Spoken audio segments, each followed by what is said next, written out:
నెల్లూరు జిల్లాలో silicon quartz భారీ స్కాములు అందరూ ముందు పెట్టాం. ఇది నేను చెప్పా, దేశంలో అతిపెద్ద కుంభకోణాల్లో గతంలో 2 కుంభకోణాలు దాటి ఇది 3-4, అదొక 5,000 కోట్లు సిలికా, ఒక 6 మంత్స్లో 6 నెలల్లో క్వార్జ్ 3,000 కోట్లు.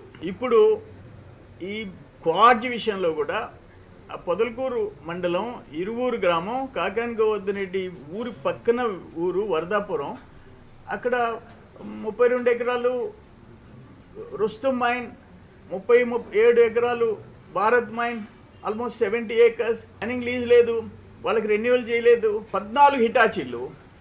డిసెంబర్ 7 వాళ్ళు కోర్టు ఆర్డర్ తెచ్చారు, ఇది ఇల్లీగల్ మైనింగ్ మీద సీరియస్ యాక్షన్ తీసుకోమని.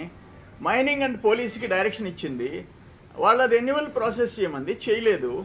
విచ్చలవిడిగా 7వ తేదీ ఇచ్చినా కూడా 4-5 రోజులు కంటిన్యూ చేస్తుంటే వాడు వచ్చి నన్ను అప్రోచ్ అయినారు. నేను ఆ స్పాట్కి పోయినా. శనివారం సాయంత్రం 4:30కి వెళ్ళా. KGF 3 సినిమా కనిపించింది. Heavy trucks, drilling machine, explosives, ఆ జిలిటన్ స్టిక్స్, వైర్లు, అన్ని ఎక్స్ప్లోజివ్కి సంబంధించిన పౌడర్ మొత్తం రెడ్ హ్యాండెడ్గా చూపించాము. 3 days అయిపోయింది.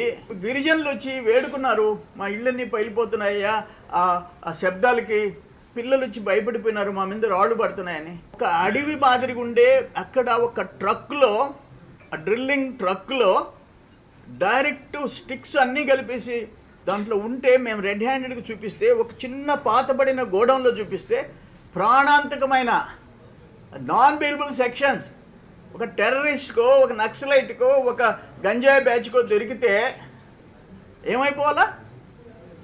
ఒక ఫ్యాక్షనిస్ట్కి దొరికితే ఏమైపోవాలా?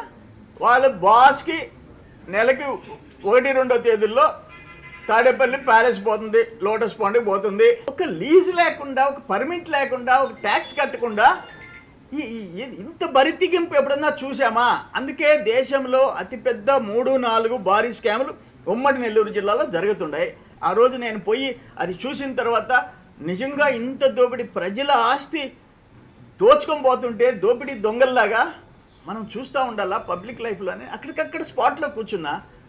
అయిపోయింది 4th డే. ఈరోజు మార్నింగ్ వచ్చారు పోలీసు. ఆ ఇల్లీగల్ మైనింగ్ ఆపరు, హైకోర్టు ఆర్డర్స్.